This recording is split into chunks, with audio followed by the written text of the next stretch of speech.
இருந்தது இந்த ஒரு நொடிக்காகத்தான். நேரில் வந்திருக்கிற சொந்த பந்தங்களே, நேரகில் பார்த்து கொண்டிருக்கக்கூடிய உலக தமிழர்களே, தமிழக வெற்றி கழகத்தினுடைய வெற்றி தலைவர், வருங்கால முதல்வர், தமிழ்நாட்டின் தலையெழுத்தை மாற்ற போகிற மந்திரம், தர்மத்தாயின் தவ புதல்வன், உங்கள் முன்னால் ஈரோடு மண்ணில் நம் கொள்கை தலைவர் மண்ணில் வெற்றி தலைவர் இதோ வருகிறார்.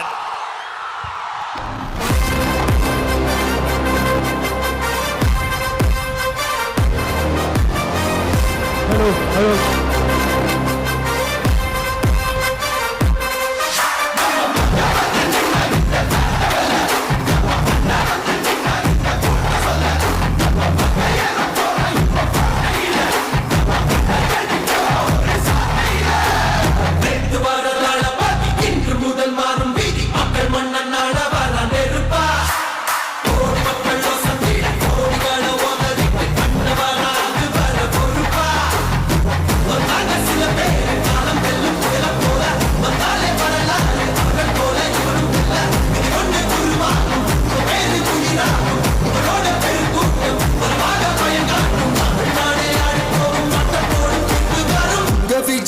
விஜய் உயிர் என்ன வரனா, விஜய் எளியவன் குரல் தான். விஜய் தனியார் இல்ல கடல்.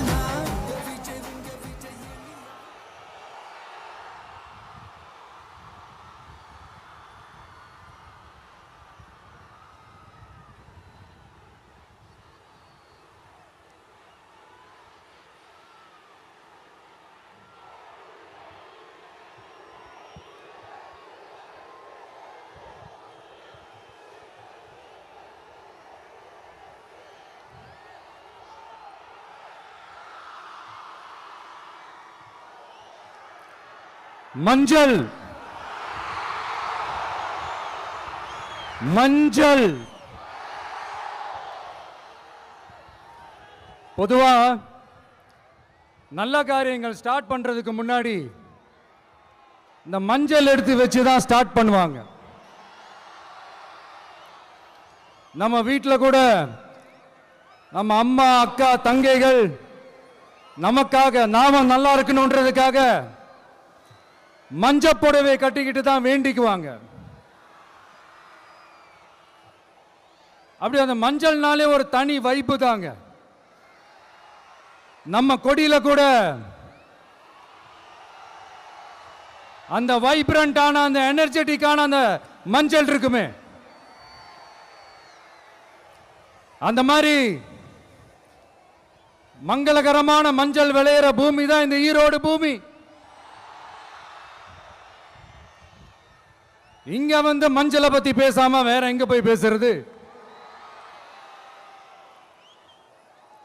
அது மட்டும் இல்ல, இங்க ஒரு மகத்தான ஒரு மனிதரை பத்தி நம்ம பேசி ஆகணும். இந்த ஈரோடு மண் விவசாயத்துக்கும் பேர் போன மண். இங்க நடக்கிற அந்த விவசாயத்துக்கு மிக முக்கியமான ஒரு கவசமா இருக்கிறது என்ன தெரியுமா? காலிங்கராயன் அணை,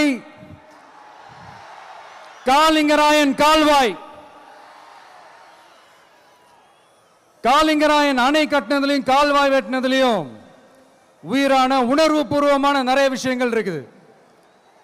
அப்படி அந்த ப்ராசஸ்ல அவர் அந்த அணை கட்டும் போதும் கால்வாய் வெட்டும் போதும் ரொம்ப சோர்வடைஞ்சிட்டாராம். அப்ப அவங்க அம்மா அதை பார்த்துட்டு சொன்னாங்களாம், மகனே காளிங்கா, தயிர் வித்த காசு தாழ்வாரம் வரைக்கும் இருக்குது, மோர் வித்த காசு முகுட வரைக்கும் இருக்குது, அதை எடுத்துக்கிட்டு போய் அணைய கட்டியா கால்வாய வெட்டியான்னு சொல்லி தைரியம் கொடுத்தாங்களாம். பெத்த அம்மா கொடுக்கிற அந்த தைரியம் இருக்கு பாருங்க, அதை தாண்டி வேற எதுவுமே கிடையாதுங்க. ஒரு மனுஷனால எதையும் சாதிச்சு காட்ட முடியும். அப்படி ஒரு தைரியத்தை தான் இப்போ நீங்க என்னுடைய அம்மா, அக்கா, தங்கைகள், நண்பா, நண்பிகள், தோழர்கள் எல்லாரும் எனக்கு கொடுத்திருக்கிறீங்க அதே தைரியத்தை, அதே துணையா என் கூட நிக்கிறீங்க. இதை எப்படி நம்ம பிரிச்சு விடலாம்? இதை எப்படி நம்ம கெடுக்கலாம்? என்னெல்லாம் அவதூறுகள் நம்ம விஜய் மேல சொல்லி மக்களை நம்ப வைக்கலாம்? என்னெல்லாம் சூழ்ச்சிகள் நம்ம விஜய் மேல பண்ணி மக்களை நம்ப வைக்கலாம்? இப்படி சூழ்ச்சிகளை மட்டுமே நம்பி பொழப்ப நடத்துற சில சூழ்ச்சிக்கார கூட்டங்கள் இதை தொடர்ந்து செஞ்சுக்கிட்டு தான் இருக்கு. ஆனா அவங்களுக்கு தெரியாது இது இன்னைக்கு நேத்து வந்த உறவு இல்ல. கிட்டத்தட்ட 30-33 வருஷத்துக்கு மேல இருக்கிற உறவு. ஏன் நான் சினிமாக்கு வந்தப்போ எனக்கு வயசு 10, அப்பல இருந்தே இந்த உறவு ஸ்டார்ட் ஆகி போயிட்டு இருக்குன்னு அவங்களுக்கு தெரியாம போச்சு. அதனால என்ன பண்ணாலும், நீங்க என்ன ட்ரை பண்ணாலும், எல்லாத்தையும் விட்டுட்டு மக்களுக்காக வந்திருக்கிற இந்த விஜய மக்கள் ஒரு நாளும் கைவிட மாட்டாங்க. மக்கள் கூடவே நிக்கிறாங்க, கூடவே நிப்பாங்கன்னு அவங்களுக்கு தெரியாம போச்சு. என்னப்பா நிப்பீங்கல்ல? உங்களை நம்பிதாப்பா வந்திருக்கிறேன். அதான் இந்த சத்தம் தாங்க வாழ்நாள் பூரா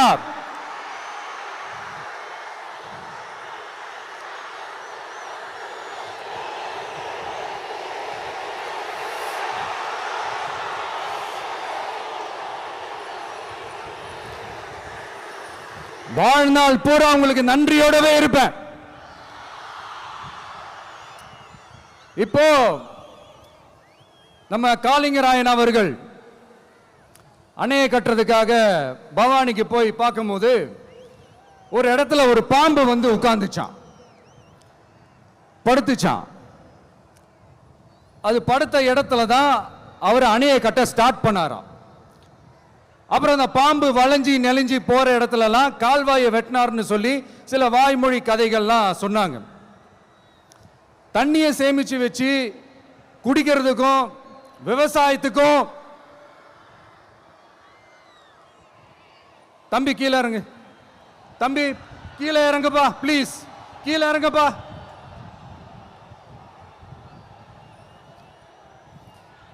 ஓகே, தேங்க்யூ கீழே இறங்குங்க,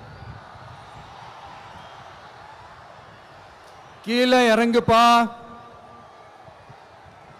நீ இறங்கினாதான் புத்தம் கொடுப்பேன்.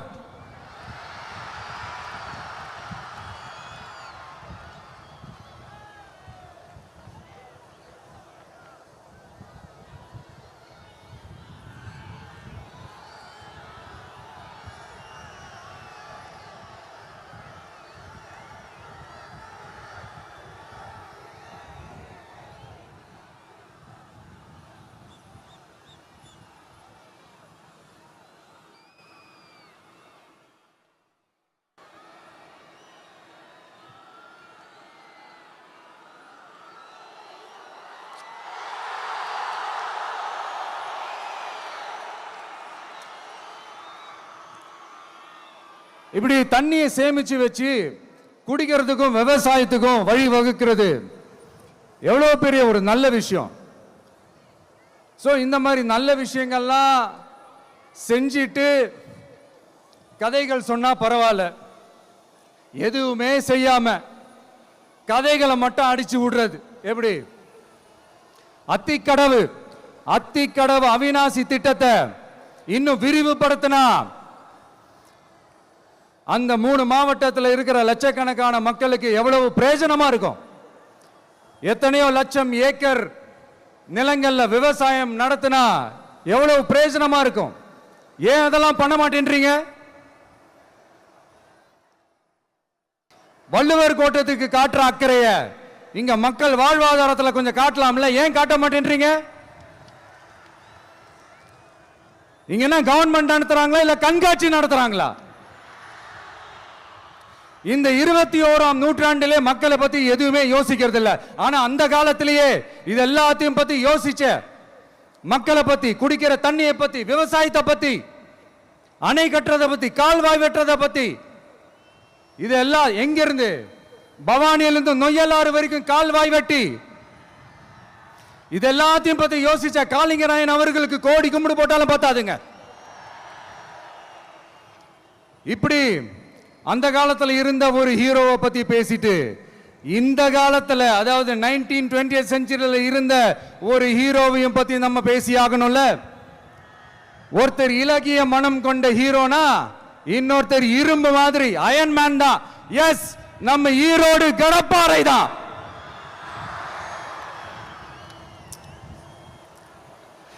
ஒட்டுமொத்த தமிழ்நாட்டையே திருப்பி போட்ட சீர்திருத்த நெம்புகோல். ஈரோடு மாவட்டத்தில் பிறந்த அவர்தான் இந்தியாவுக்கே இடஒதுக்கீடு சம்பந்தமான அரசியல் சட்டத்தை திருத்தறதுக்காக போராட்டம் நடத்தினவர் யாரு? நம்ம தந்தை பெரியாரு.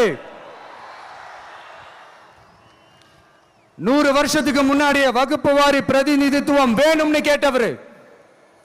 அன்னைக்கும் சரி இன்னைக்கும் சரி ஒரு ஆச்சரியத்தோட பார்க்கக்கூடிய ஒரு மனிதர், நம்மளுடைய கொள்கை தலைவர். அப்ப அண்ணாவும் எம்ஜிஆரும் யாரு? பெரியார் அவர்கள் கிட்ட இருந்து எங்களுக்கு தேவையான கொள்கைகளை எடுத்துக்கிட்டோம். அவரை ஃபாலோ பண்ற, அவரை வழிகாட்டி ஏத்துக்கிட்ட அண்ணா அவர்கள் கிட்ட இருந்தோம், எம்ஜிஆர் அவர்கள் கிட்ட இருந்தோம் தேர்தல் அணுகுமுறையை எடுத்துக்கிட்டோம். அண்ணாவும் எம்ஜிஆரும் தமிழ்நாட்டோட சொத்து. அவங்கள பயன்படுத்துறத பத்தி யாரும் இங்க கம்ப்ளைண்ட்லாம் பண்ண முடியாது. அண்ணா எங்களோடது, எம்ஜிஆர் எங்களோடது, நீங்களா எடுத்துக்க கூடாது அப்படிலாம் யாரும் இங்க அழுதுட்டு இருக்க முடியாது, சொல்லிவிட்டேன். அதனால நாங்க ஒரு வழியில அரசியல் செஞ்சுக்கிட்டு போயிட்டு இருக்கிறோம். உங்களுக்கு தான் டிவிக்கு ஒரு பொருட்டே இல்லைல்ல, அப்புறம் ஏன் கதறீங்க? அப்புறம் ஆளாளுக்கு அங்க போயிட்டு இங்க போயிட்டு புலம்பி தள்ளிக்கிட்டு இருக்கிறீங்க.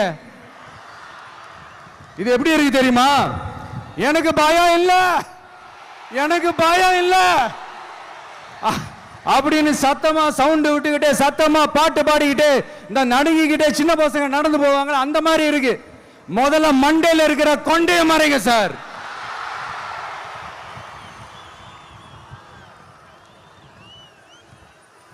சும்மா மாறு வேஷத்துல மறு வச்சுக்கிட்டு மீடியா ஆளு, ரேடியோ ஆளுன்னு இவங்க ஆளுங்களே மாத்தி மாத்தி அனுப்பிக்கிட்டு, இதெல்லாம் என்ன மக்களுக்கு தெரியாதுன்னு நினைச்சிட்டு இருக்கீங்களா? மக்கள் எல்லாத்தையும் உன்னிப்பா கவனிச்சிட்டு இருக்காங்க. அதனாலதான் சொல்றேன், உங்களுக்கு நீங்க கொள்ளையடிச்சு வச்சிருக்கிற காசு தான் துணை. ஆனா எனக்கு என் மேல எல்லையில்லா பாசம் வச்சிருக்கிற இந்த மாசு தான் துணை.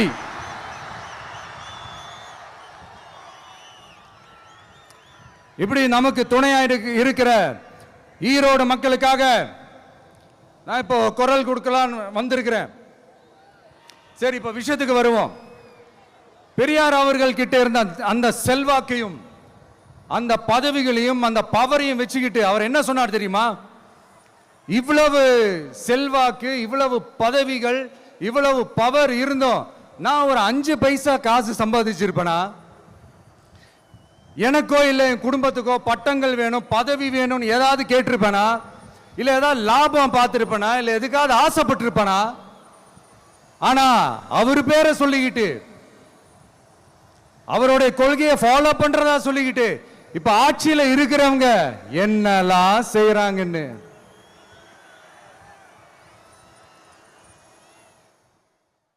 அதனாலதான் சொல்றோம், பெரியார் பேரை சொல்லிக்கிட்டு தயவு செஞ்சு கொள்ளையடிக்காதீங்கயா, தயவு செஞ்சு கொள்ளையடிக்காதீங்க. அவரு பேரை சொல்லிக்கிட்டு பெரியார் பேரை சொல்லி கொள்ளையடிக்கிற இவங்க தான் நம்மளுடைய அரசியல் எதிரி. மக்களை நீங்க சொல்லுங்க, நம்மளுடைய அரசியல் எதிரி யாரு? நம்மளுடைய கொள்கை எதிரி யாரு? ரிப்பீட், நம்மளுடைய அரசியல் எதிரி யாரு? நம்மளுடைய கொள்கை எதிரி யாரு? உங்களுக்கு புரியுதுல்ல?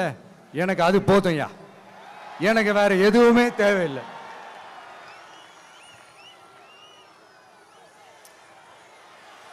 அதனாலதான்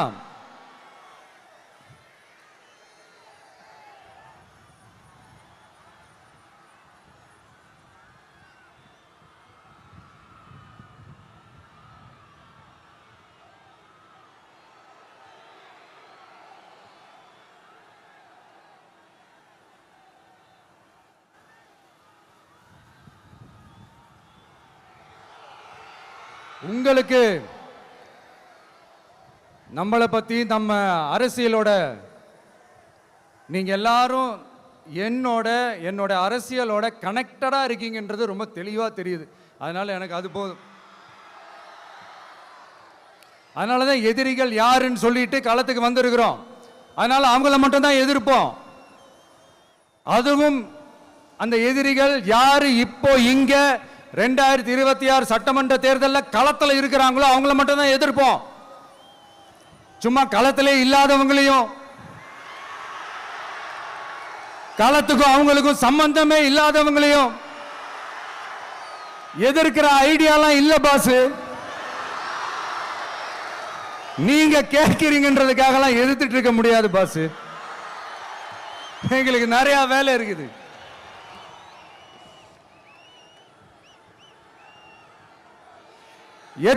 எத்தனை பொய்யான வாக்குறுதிகள். வந்த உடனே நீட்டை ரத்து செய்வோம், கல்வி கடனை ரத்து செய்வோம், கேஸ் சிலிண்டருக்கு மானியமா 100 ரூபாய் தருவோம், என்னெல்லாம் அடிச்சு விட்டுட்டு இன்னி வரைக்கும் கேட்கிறேன், இதெல்லாம் சொன்னாங்களே செஞ்சாங்களா? இவங்க எப்பவுமே இப்படிதான், சொல்றது ஒண்ணு செய்யறது ஒண்ணு. திமுகவும் பிரச்சனைகளும் ஃபெவிகால் போட்டு ஓட்டின ஃப்ரெண்ட்ஸ் மாதிரி ஒன்னில இருந்து ஒன்ன பிரிக்கவே முடியாது. இப்போ ஈரோடு பகுதியில் இருக்கிற பிரச்சனையை பத்தி பேசுவோம். பெரியார் பேரை மட்டும் சொல்லிக்கிட்டு எப்படி அவரோட கொள்கைகளுக்கு எதிராக செயல்படுறாங்களோ அப்படிதான் இந்த மஞ்சள் நகரத்தோட மஞ்சளுக்கும் ஒண்ணும் பண்ணல, மஞ்சள் விவசாயிகளுக்கும் ஒண்ணும் பண்ணல. ஆராய்ச்சி மையம், சிறப்பு மையம்னு கோடியா டெண்டர் விட்டாங்க, பேருக்கு கட்டிடத்தை கட்டினாங்க. ஆனா உலகமே போட்டி போட்டு வாங்குற மஞ்சளை மதிப்பு கூட்டி விற்பனை செய்ய, அதாவது அதோட வேல்யூ இன்க்ரீஸ் பண்ணி நம்ம விவசாயிகளுக்கும் இந்த மாவட்ட மக்களுக்கும் நன்மை செய்ய இதுவரைக்கும் என்ன செஞ்சிருக்காங்கன்னு யோசிச்சு பார்த்தா ஒரு பெரிய ஜீரோ தான். கரும்பு நெல்லுக்கு அரசாங்கம் விலை பிக்ஸ் பண்றாங்க, அதையும் ஒழுங்கா பண்றதில்ல. ஒவ்வொரு முறையும் பிரச்சனை. அங்க நெல் கொள்முதல் செய்யறதுல ஊழல். சரி, நாம கஷ்டப்பட்டு விளைய வச்சது வீணா போக கூடாதுன்னு நினைச்சு நம்ம விவசாயிகள் கேட்கிற லஞ்சத்தை கொடுத்தாலும் அதுக்கப்புறம் கூட அந்த கொள்முதல் ஒழுங்கா நடக்கிறது இல்லை. அதையும் தாண்டி ஏதோ ஒரு விலை விவசாயிகளுக்கு கிடைக்குது. அப்படிலாம் இல்லாம ஒழுங்கா நேர்மையா நம்ம மஞ்சளுக்கும் நியாயமான விலை பிக்ஸ் பண்ணி தரமான விதைகளை கொடுத்தா என்ன குறைஞ்சா போயிடுவாங்க? இதெல்லாம் யோசிக்கிறதுக்கு அவங்களுக்கு நேரமே இல்லை. 24x7 அவங்களோட யோசனை என்ன தெரியுமா? இந்த விஜயை எப்படி முடக்கலாம், தமிழக வெற்றி கழகத்தை எப்படியெல்லாம் முடக்கலாம், அப்படிதான் அவங்களுடைய சிந்தனையே 24x7. எத்தனையோ வருஷத்துக்கு முன்னாடி நம்ம காளிங்கராயர் நதிகளின் இணைப்புக்கு முன்னோடியா இருந்தார். பவானி ஆத்துல வர அதிகமான தண்ணீர் அணை கட்டி தேக்கி தண்ணீர் வறட்சியான பகுதிகளுக்கு அனுப்பினார். ஆனா இன்னைக்கு இவ்வளவு நவீன வசதிகள் இருந்தோம், இவ்வளவு சயின்ஸ் வளர்ச்சிகள் இருந்தோம், இவ்வளவு டெக்னாலஜி வளர்ச்சிகள் இருந்தோம், அவங்க வாக்குறுதியில் ஒன்று கொடுத்தாங்கல்ல, பவானி நொய்யலாறு அமராவதி 6 இணைப்பு திட்டத்துக்கு ஒரு துரும்ப கூட கிள்ளி போடல. வாக்குறுதி நம்பர் 103 சொன்னாங்களே செஞ்சாங்களா? சரி, இதாவது ஒரு பெரிய ப்ராஜெக்ட் வைங்க. ஆறுகளை சுத்தப்படுத்த பல்லாயிரம் கோடி நிதி ஒதுக்குவோம், தமிழ்நாட்டில் உள்ள ஆறுகளை சுத்தப்படுத்துவோம்னு சொன்னாங்களே செஞ்சாங்களா? ஆனா ஆத்து மணலை கொள்ளையடிக்கிறதுல மட்டும் வேலையை கரெக்டா செய்வாங்க. இதை நான் ஏன் திரும்ப திரும்ப சொல்றேன்னா, மக்களே நீங்க புரிஞ்சுக்கணும். கொஞ்சம் மசந்தா மற்ற மாவட்டங்கள்ல மணல் காணாம போன மாதிரி, மலைகள் காணாம போன மாதிரி, நம்ம மாவட்டத்தில் தனி வளத்தை கொடுத்த செம்மண்ணும் காணாம போறதுக்கு வாய்ப்பு இருக்கு மக்களே. நம்ம மண்ணுக்கும் நம்ம ஆத்துக்கும் நம்ம விவசாயிக்கும் தான் இந்த மோசமான நிலைமை. அதனால ஏதாவது தொழில் செஞ்சு பிழைக்கலாம்னு பார்த்தா அதுக்கும் எங்க விடுறாங்க? தொழில்னு பார்த்தா 30% நெசவாளர்களுக்கு கூலி பாக்கி. அரசாங்கம் நம்ம நெசவாளர்கள் கிட்ட இருந்து கொள்முதல் செய்த வேட்டி சேலைக்கான கூலியை கூட போராடித்தான் வாங்க வேண்டியதா இருக்குது. அது சலுகையோ உதவியோ நலத்திட்டமோ கிடைக்காது. நம்ம உழைப்புக்கான ஊதியம், நம்மளோட உரிமை, அதுக்கே போராட வேண்டிய நிலையில தான் இந்த அரசாங்கம் நம்மளை வச்சிருக்கு. நல்லா பார்த்துக்கங்க மக்களே, உரிமைக்கு குரல் கொடுத்தவங்க தான் இவங்க. சிறு குறு தொழில்கள் பீக் ஹவர்ஸ் சார்ஜ்னு கரண்ட்டுக்கு அநியாய விலை வச்சு அதையும் செய்ய விடாம நம்மளை முடக்கிடுறாங்க. அந்த பீக் ஹவர்ஸ் சார்ஜ் கொள்ளையால எத்தனை வருஷமா எவ்வளவு பேர் பாதிக்கப்படுறோம், எவ்வளவு தொழில்கள் பாதிக்கப்படுது. நாமளும் கத்துறோம், போராடுறோம், கோரிக்கை வைக்கிறோம். எதையாவது இவங்க கண்டுக்கிறாங்களா? கொஞ்சம் யோசிங்க. ஏன் கண்டுக்க மாட்டேன்றாங்கன்னு கொஞ்சம் யோசிங்க. அப்பதாங்க பிரைவேட்ல அதிக விலைக்கு கரண்ட் வாங்க முடியும், அதுக்கு டெண்டர் விட முடியும். அப்படி டெண்டர் விட்ட மேட்டர்ல எல்லாம் என்ன நடக்கும்னு உங்களுக்கும் தெரியும், எனக்கும் தெரியும், நம்ம எல்லாருக்குமே தெரியும். இந்த மாதிரி ஈரோடுல மட்டும் இல்ல, எந்த மாவட்டத்துக்கு போனாலும் பிரச்சனைகள் மேல பிரச்சனைகள் தான். அதையெல்லாம் தீக்கிறதுக்கு ஒரு சொல்யூஷன் கூட சொல்லாம இதுல வேற பெருமையா மாடல் அரசு மாடல் அரசுங்கிறது. இல்ல நான் கேட்கிறேன், கூச்சமா இல்ல?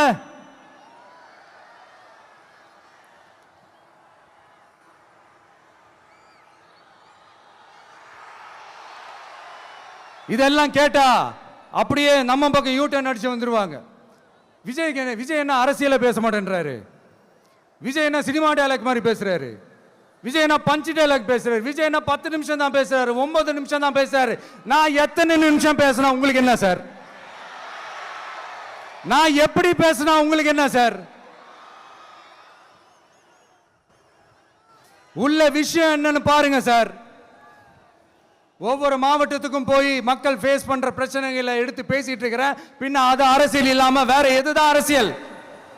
உங்களை மாதிரி தனிப்பட்ட முறையில் தரக்குறைவா அசிங்க அசிங்கமா பேசுறதுதான் அரசியல்னா அந்த அரசியல் நமக்கு வராது. வராதுன்னா நல்லாவே வரும்.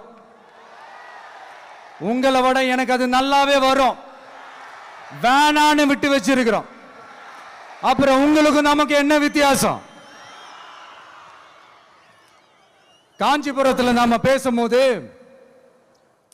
இந்த மாதிரி உங்களால் அமைக்கப்பட போற ஆட்சியில நம்ம ஆட்சிக்கு வந்த உடனே என்னெல்லாம் செய்ய போறோம்ன்றது சிலது சொன்னோம். அதையெல்லாம் தப்பா புரிஞ்சுக்கிட்டு இப்போ சொல்றேன், விளக்கமா சொல்றேன், நான் சலுகைகளுக்கு எதிரானவன் கிடையாது. மக்களுக்கான சலுகைகளை இலவசம்னு சொல்லி அசிங்கப்படுத்துறதுல எனக்கு உடன்பாடு கிடையாது. மக்கள் காசுல மக்களுக்கு செய்யறதை எப்படி இலவசம்னு சொல்லுவீங்க? அப்படியே செஞ்சிட்டாலும் ஓசில போறேன்னு சொல்லி அசிங்கப்படுத்துறீங்க. என்ன கேட்கறதுக்கு ஆள் இல்ல நினைச்சீங்களா? மக்களுக்கு ஒண்ணுன்னா இந்த விஜய் வந்து நிப்பா, இந்த விஜய் வந்து கேள்வி கேட்பா. இந்த விஜய் எப்பவுமே மக்கள் பக்கம் தான், அதே மாதிரி மக்களும் என் பக்கம் தான். என் மக்கள் மானத்தோட மரியாதையோட கௌரவத்தோட வாழணும். என் மக்கள் யாருக்கும் கீழே கிடையாது. அப்படி அவங்க கௌரவத்தோட வாழணும்னா அவங்களுக்கான வாழ்க்கை தரம் உயரணும். வாழ்க்கை தரம் உயரணும்னா அவங்களோட வாழ்வாதாரம் உயரணும். வாழ்வாதாரம் உயர்ந்தாதான் பொருளாதாரம் உயரும். பொருளாதாரம் உயர்ந்தாதான் வசதி வாய்ப்புகள் உயரும். இதெல்லாம் உயர்ந்தாலே ஆட்டோமேட்டிக்கா அவங்களோட வாழ்க்கை தரம், அவங்களுக்கான மரியாதை, அவங்களுக்கான கௌரவம் எல்லாமே உயரும். இதுக்கான வழிகள், அந்த சூழல்களை அந்த கவர்மெண்ட் அமைச்சு கொடுக்கணும். இதுக்கான அந்த திட்டங்களை செயல்படுத்தணும். இதெல்லாம் செஞ்சாதான் அந்த அரசாங்கம் ஒரு நல்ல அரசாங்கம். இதைத்தான் சொன்னோம்.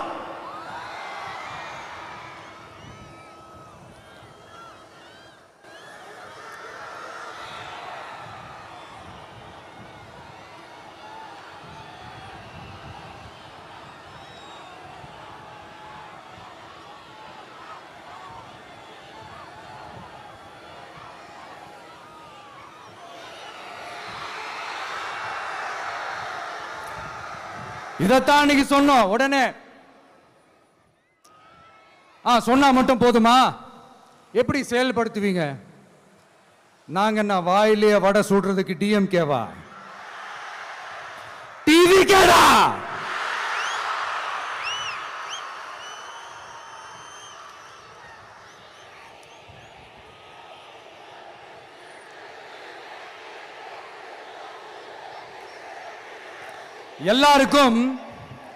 எல்லாருக்கும் நிரந்தரமான ஒரு வீடு இருக்கணும்னு சொன்னோம். உடனே எங்க ஆட்சியிலே நாங்க எல்லாரும் வீடு கட்டி கொடுத்துட்டோமே அப்படிங்கிறது.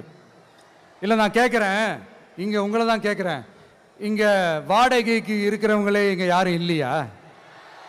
எல்லாருக்கும் சொந்தமா வீடு கட்டி கொடுத்துட்டாங்களா? அடுத்து வீட்டில் இருக்கிற ஒவ்வொருத்தரும் மினிமம் டிகிரி படிச்சிருக்கணும் அப்படின்னு சொன்னோம். உடனே எங்க ஆட்சியிலே எல்லாரும் டிகிரி படிச்சு முடிச்சிட்டாங்களே அப்படிங்கிற மாதிரி சொல்றது. அது உண்மைனா ஸ்கூல் லெவல்லையே டிராப் அவுட்ஸ் அதிகமானது யாரோட ஆட்சியிலங்க?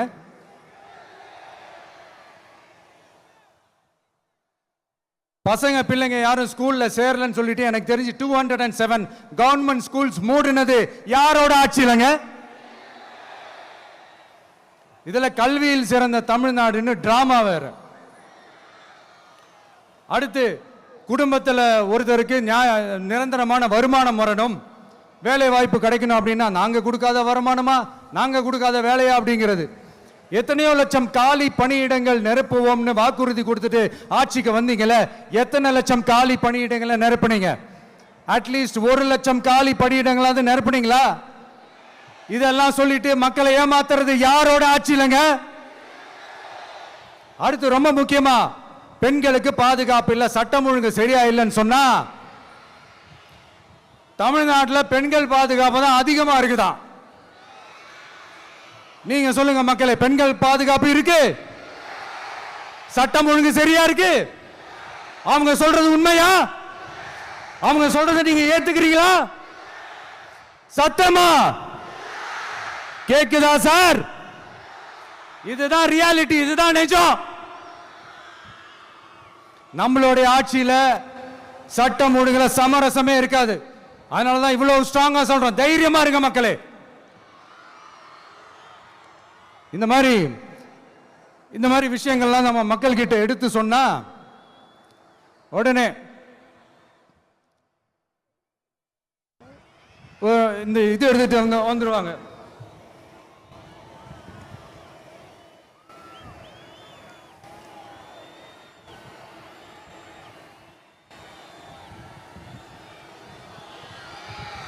இந்த மாதிரி இதெல்லாம் என்னென்ன செய்ய போறோன்றது சிலதெல்லாம் காஞ்சிபுரத்தில் சொன்ன மாதிரி சொன்னா எல்லாத்தையும் தப்பா திருச்சி பேசிக்கிட்டு அவதூறு பரப்பிக்கிட்டு. நான் கூட யோசிப்பேன், எம்ஜிஆர் அவர்களும் மேடம் ஜெயலலிதா மேடம் அவங்களும் ஒரே வார்த்தையில சொல்லி இந்த திமுகவை காலி பண்ணாங்கல்ல. நான் கூட யோசிப்பேன், ஏன் இவ்வளவு ஹார்ஷா பேசுறாங்க, ஏன் இவ்வளவு ஹார்ஷா அவங்கள திட்டுறாங்கன்னு யோசிச்சது உண்டு. இப்பதானே புரியுது. அவங்க 2 பேரும் சொன்னதை இப்ப நானும் ரிப்பீட் பண்றேன். திமுக ஒரு தீய சக்தி, திமுக ஒரு தீய சக்தி, திமுக ஒரு தீய சக்தி, திமுக ஒரு தீய சக்தி, தீய சக்தி, தீய சக்தி, தீய சக்தி. என் நெஞ்சில் குடியிருக்கும் ஈரோடு மக்களே,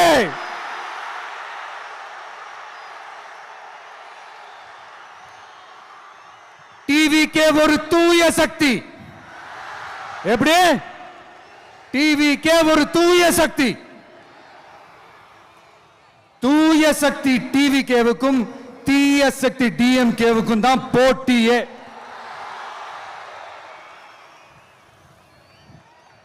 என்ன முடக்கலாம்னு நினைக்கிறீங்க, ஆனா இந்த சத்தத்தை ஒரு நாள் உங்களால முடக்க முடியாது. மக்கள் விரோத திமுக அரசை வீழ்த்த மக்கள் சக்தியான நம்மளால மட்டும்தான் முடியும். அண்ணன் செங்கோட்டையன் அண்ணன் அவர்கள் நம்ம கூட வந்து சேர்ந்தது நமக்கு ஒரு மிகப்பெரிய ஒரு பலம். அந்த மாதிரி செங்கோட்டையன் அண்ணன் அவர்கள் மாதிரி இன்னும் நிறைய பேர் வந்து சேர இருக்கிறாங்க. அவங்க எல்லாருக்குமே அந்த உரிய அங்கீகாரத்தை கொடுப்போம். அது மட்டும் இல்லை, அப்புறம் இன்னொரு விஷயம் சொல்ல மறந்துட்டேன். இப்போ ரீசண்டாக ஒரு இடத்துல நம்ம சிஎம் சார் அவர்கள் பேசும்போது சொன்னாங்க, என் கேரக்டரையே புரிஞ்சுக்க மாட்டேங்கிறேன். இது சினிமா டயலாக் இல்லையா? நான் ஏதாவது பேசினா சினிமா டயலாகா? சார் பேசினா அது சினிமா டயலாக் இல்லையா? சிலப்பதிகாரத்திலிருந்து எடுத்ததா அந்த லைனு, என் கேரக்டரையே புரிஞ்சிக்க மாட்டேன்றது. உங்களை எப்படி தான் சார் புரிஞ்சுக்கிறது? எந்தெந்த விஷயத்துலலாம் சார் உங்கள் கேரக்டர் நாங்கள் புரிஞ்சுக்கிறது? அதையும் நீங்களே சொல்லிட்டீங்கன்னா கொஞ்சம் நல்லா இருக்கும் சார். சட்டம் ஒழுங்குல நாடே சந்தி சிரிக்குது அதுலையா? பெண்கள் பாதுகாப்புல நாடே சந்தி சிரிக்குது அதுலையா? பொய் வாக்குறுதிகளா கொடுத்து ஏமாத்தி ஆட்சிக்கு வந்தீங்களே அதுலையா? எதில் தான் சார் உங்க கேரக்டர் நாங்க புரிஞ்சுக்கிறது? ஆனா ஒண்ணு, தமிழ்நாட்டில் ஆட்சி செய்யற நீங்களும் சரி, ஒன்றியத்தில் ஆட்சி செய்யறவங்களும் சரி, நீங்க ரெண்டு பேரும் முதல்ல என்னோட கேரக்டரை புரிஞ்சுக்கணும் சார். என்னோட கேரக்டர்னு சொன்னது நம்ம மக்களோட கேரக்டரை. 2026 சட்டமன்ற தேர்தலோட அந்த கேரக்டரே கொஞ்சம் வேற மாதிரி சார். அதை கொஞ்சம் தயவு செஞ்சு நீங்க புரிஞ்சுக்கணும் சார். புரிஞ்சுக்கலன்னா மக்களே உங்களுக்கு புரிய வைப்பாங்க சார். கான்பிடண்டா இருங்க சார், நல்லதே நடக்கும் சார். வெற்றி நிச்சயம் சார். மீண்டும் சந்திக்கும் வரை நன்றி, வணக்கங்க சார். நண்பா, நண்பிகள், இங்க வந்து எல்லாம் வந்து பார்த்தோம், எல்லாம் நல்லபடியா நடந்தது. சேஃபா வந்துட்டு சேஃபா வீட்டுக்கு போயிடுங்க. எனக்கு எல்லாத்தையும் விட நீங்க தான் எனக்கு முக்கியம். தயவு செஞ்சு சேஃப்டியா போயிட்டு வாங்க. ஒரு ஈரோடு செல்ஃபி ஒன்று எடுப்போமா?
சென்ட் ஜோர்ஜ் கோட்டையில் முதலமைச்சராக தலைவர் வருவதற்காக அண்ணன் செங்கோட்டையிலும் செங்கோலை தருகிறார்.